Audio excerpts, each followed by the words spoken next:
আসসালামু আলাইকুম। এখন দেখবেন সংবাদ শিরোনাম। আর কয়েক ঘন্টা পর নিউ ইয়র্কের মেয়র নির্বাচনের ভোট গ্রহণ। ইতিহাস গড়ার পথে মামদানি, জয় ঠেকাতে মরিয়া ট্রাম্প। কারাবন্দী ফিলিস্তিনিকে গণধর্ষণের ভিডিও ফাঁস হওয়ায় ক্ষুব্ধ নেতানিয়াহু। ইসরায়েলি সেনাদের কুকীর্তি বিশ্ববাসী দেখে ফেলায় ভাবমূর্তির ক্ষতি হয়েছে, মন্তব্য প্রধানমন্ত্রী।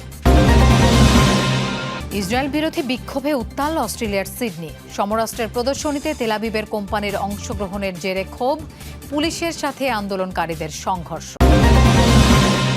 এতক্ষণ দেখছিলেন সংবাদ শিরোনাম, এখন দেখবেন বিস্তারিত।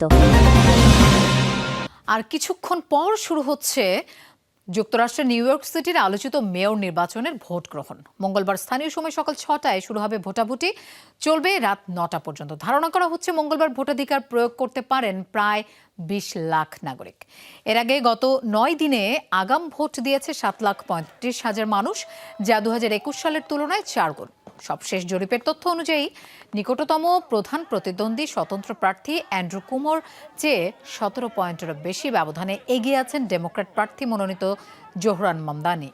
নিউ ইয়র্ক সিটির নিবন্ধিত ভোটার সংখ্যা প্রায় 51 লাখ, যার মধ্যে 65%ই ডেমোক্র্যাট সমর্থক। মেয়র নির্বাচনকে কেন্দ্র করে নিউ ইয়র্কে চলছে জোহরান মামদানির জোয়ার। শহরটিতে বাংলাদেশি কমিউনিটিতেও ব্যাপক প্রচারণা চালাচ্ছেন দক্ষিণ এশীয় বংশোদ্ভূত এই প্রার্থী।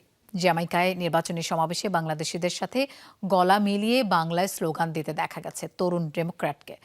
প্রবাসী বাংলাদেশিদের নানান সমস্যা সমাধানের আশ্বাসও দিয়েছেন তিনি। তোমার মেয়র আমার মেয়র, মামদানি মামদানি স্লোগানে মুখরিত নিউ ইয়র্কের জ্যামাইকা। হাজার হাজার মাইল দূরে মার্কিন মুলুকে নির্বাচনী প্রচারণায় বাংলা ভাষার ব্যবহার, এমন অভিনব ঘটনা ঘটল ডেমোক্র্যাট মেয়র প্রার্থী জোহরান মামদানির সমাবেশে।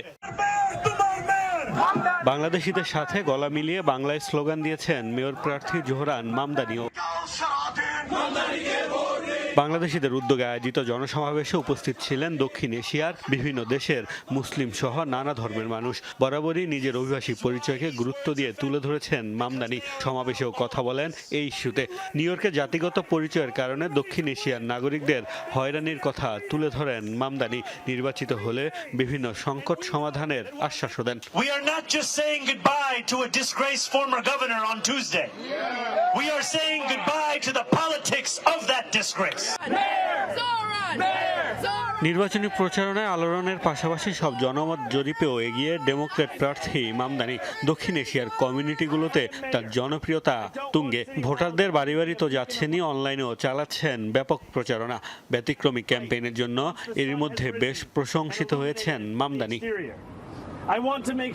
নির্বাচনে জিতলে মামদানি হবেন নিউ ইয়র্কের প্রথম মুসলিম এবং দক্ষিণ এশীয় বংশোদ্ভূত মেয়র। নিউ ইয়র্কের ডেমোক্র্যাট মেয়র প্রার্থী জোহরান মামদানিকে ঠেকাতে বেপরোয়া ডোনাল্ড ট্রাম্প। এই তরুণ মুসলিম বিজয়ী হলে শহরের জন্য বরাদ্দ কেন্দ্রীয় তহবিল বাতিলের হুঁশিয়ারি দিয়েছেন মার্কিন প্রেসিডেন্ট। শুধু তাই নয়, নিজে রিপাবলিকান হয়েও আরেক ডেমোক্র্যাট স্বতন্ত্র প্রার্থী অ্যান্ড্রু কুমোর প্রতি সমর্থন দিয়েছেন ট্রাম্প।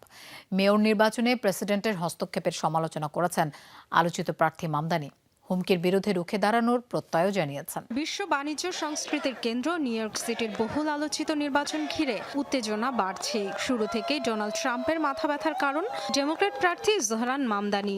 সময়ের সাথে সাথে যখন এই তরুণের জনপ্রিয়তা তুঙ্গে, তখন তাকে ঠেকানোর শেষ চেষ্টা স্বয়ং প্রেসিডেন্টের। প্রচারণার শেষ দিনেও কমিউনিস্ট, অযোগ্য ইত্যাদি নানা কটু কথার মধ্য দিয়ে মামদানিকে ব্যক্তিগত আঘাত করলেন ট্রাম্প। নিউ ইয়র্ক সিটিতে অর্থনৈতিক ও সামাজিক বিপর্যয়ের ভয়ও দেখালেন। হুমকি দিলেন মামদানি বিজয়ী হলে কেন্দ্রের তরফ থেকে সিটির জন্য বরাদ্দকৃত তহবিল বাতিল করে দেয়া হবে। কেবল তাই নয়, ডেমোক্র্যাট প্রার্থীকে রুখতে আরেক ডেমোক্র্যাটকে প্রকাশ্য সমর্থন দিয়েছেন মরিয়া ট্রাম্প। রিপাবলিকান প্রার্থী কার্টিস লিভার জয়ের সম্ভাবনা নেই বুঝতে পেরে স্বতন্ত্র হিসেবে লড়াইকারী অ্যান্ড্রু কুমোকে মন্দের ভালো মনে করছেন তিনি। স্থানীয় নির্বাচনে প্রেসিডেন্টের হস্তক্ষেপের সমালোচনা করেছেন জোহরান মামদানি। প্রচারণার শেষ দিন নিউ ইয়র্কের বাসিন্দাদের হুমকির বিরুদ্ধে রুখে দাঁড়ানোর আহ্বান জানিয়েছেন তিনি। মামদানির দাবি, নিউ ইয়র্কবাসীর স্বার্থ রক্ষার চেয়ে ট্রাম্পের আকাঙ্ক্ষা পূরণেই কাজ করবেন স্বতন্ত্র প্রার্থী কুমো। কারাবন্দী ফিলিস্তিনিকে গণধর্ষণের ঘটনার চেয়ে সেই ঘটনার ফুটেজ ফাঁস হওয়াই বড় অপরাধ ইসরায়েলের কাছে। সেনাদের সেই কুকীর্তি বিশ্ববাসী দেখে ফেলায় ভাবমূর্তির বিরাট ক্ষতি হয়েছে তেল আবিবের, এমন মন্তব্য স্বয়ং প্রধানমন্ত্রী বেনিয়ামিন নেতানিয়াহুর। ভিডিও ফাঁসের জেরে আটক করা হয়েছে আইডিএফ এর প্রধান সামরিক আইনজীবীকে। অথচ ধর্ষণকাণ্ডে দায়সারা তদন্ত চালিয়ে খালাস ইসরায়েলি কর্তৃপক্ষ। ইসরায়েলি কারাগারে ফিলিস্তিনি বন্দী ধর্ষণের এই ঘটনা গেল বছরের। সম্প্রতি যার ভিডিও ইসরায়েলি গণমাধ্যমে প্রকাশ করা হয়, এরপর থেকেই তোলপাড় চলছে বিষয়টি নিয়ে। ফাঁস হওয়া ভিডিওতে ফিলিস্তিনি ওই বন্দীকে ধর্ষণ ছাড়াও অমানবিক শারীরিক নির্যাতন করতে দেখা যায় ইসরায়েলি সেনাদের। কুকুর লেলিয়েও চলে আক্রমণ। তবে চরম এই নিষ্ঠুরতাও আঁচ লাগাতে পারেনি ইসরায়েলের বিবেকে। উল্টো কিভাবে ফাঁস হলো নির্যাতনের ভিডিও তা নিয়েই মাথা গরম নেতানিয়াহু প্রশাসনের। ফুটেজ প্রকাশ্যে আসায় ব্যাপক ক্ষতি হয়েছে ইসরায়েলের ভাবমূর্তির, এমন মন্তব্য প্রধানমন্ত্রীর। এই ঘটনা ইসরায়েল ও আইডিএফ এর ভাবমূর্তির বিরাট ক্ষতি করেছে। সম্ভবত ইসরায়েল রাষ্ট্র প্রতিষ্ঠার পর থেকে এটি সবচেয়ে গুরুতর তথ্যগত আঘাত। আমার মনে নেই এর আগে এমন কিছু ঘটেছে কিনা। নিরপেক্ষ তদন্ত প্রয়োজন। ভিডিও ফাঁসের দায়ে আটক করা হয়েছে আইডিএফ এর প্রধান সামরিক আইনজীবীকে। অথচ নির্যাতন কাণ্ডে এখনও আটক কিংবা জিজ্ঞাসাবাদের সম্মুখীন হতে হয়নি একজন ইসরায়েলি সেনাকেও। 5 জনের বিরুদ্ধে অভিযোগ গঠন করা হলেও তাদের খালাসে জোর তৎপরতা চালাচ্ছেন শীর্ষ ইসরায়েলি রাজনীতিকরা। ইসরায়েলি কারাগারে বন্দি নিপীড়ন নতুন নয়। এর আগেও মুক্তি পাওয়া ফিলিস্তিনিদের মুখে বহুবার উঠে এসেছে বিভৎস অভিজ্ঞতার বর্ণনা। শোনা যায় কারাবন্দীদের নির্যাতনে সরাসরি মদত রয়েছে উগ্রপন্থী ইসরায়েলি রাজনীতিবিদদের। গাজায় যুদ্ধবিরতি লঙ্ঘন করেই চলেছে ইসরায়েল। সোমবার উপত্যকার দক্ষিণে গুলিবর্ষণে নিহত হয়েছে শিশুসহ 3 ফিলিস্তিনি। এবারও আইডিএফ এর দাবি ইয়েলো লাইন অতিক্রম করায় চালানো হয়েছে এই হামলা। যুদ্ধবিরতি কার্যকরের পর থেকে এ পর্যন্ত ইসরায়েলের বিরুদ্ধে 125 বারের বেশি যুদ্ধবিরতি লঙ্ঘনের অভিযোগ উঠেছে। আল জাজিরার প্রতিনিধি জানিয়েছেন, বিধ্বস্ত ভবনগুলো টার্গেট করেও একাধিক হামলা চালিয়েছে নেতানিয়াহু বাহিনী। যুদ্ধবিরতির মাঝেও ইসরায়েলি হামলায় এ পর্যন্ত প্রাণ গেছে প্রায় 250 ফিলিস্তিনের, আহত হচ্ছে প্রায় 600 জন। আরও 45 ফিলিস্তিনের দেহাবশেষ ফেরত দিয়েছে ইসরায়েল। সোমবার রেড ক্রসের মাধ্যমে মরদেহগুলো হস্তান্তর করে আইডিএফ। 10 অক্টোবর থেকে কার্যকর হওয়া যুদ্ধবিরতি চুক্তির অধীনে এখন পর্যন্ত মোট 270 জনের মরদেহ ফেরত পেয়েছে ফিলিস্তিন, যার মধ্যে 78টি মৃতদেহ শনাক্ত করেছে ফরেনসিক দল। তবে দেহাবশেষগুলো এখনও পরিবারের কাছে হস্তান্তর করা হয়নি বলে জানিয়েছে গাজার প্রশাসন।